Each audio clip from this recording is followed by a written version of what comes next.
उघड्या घरातून दागिने चोरणाऱ्या रेकॉर्डवरील सराईत महिला चोराला अमरावती शहर गुन्हे शाखेच्या पथकाने ताब्यात घेतलंय।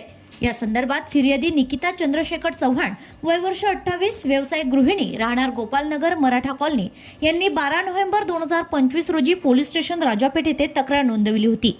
फिर्यादीच्या घरी 2 नोव्हेंबर 2025 रोजी एक अनोळखी अंदाजे 50 वर्षीय महिला उघड्या दरवाजाने प्रवेश करून लोखंडी कपाटातील 9 ग्रॅमची पेंडलसह मंगळसूत्र चोरून घेऊन गेली होती।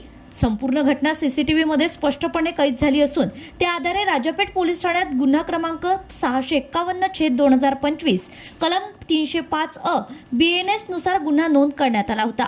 गुन्ह्याचा समांतर तपास वरिष्ठ पोलीस निरीक्षक संदीप चव्हाण यांच्या मार्गदर्शनाखाली सहाय्यक पोलीस निरीक्षक मनीष वाकोडे यांच्या पथकाने केलाय। घटनास्थळाची पाहणी करून सीसीटीव्ही फुटेजचं विश्लेषण केल्यानंतर संशयित महिला हे रेकॉर्डवरील सराईत गुन्हेगार असल्याचं निष्पन्न झालंय।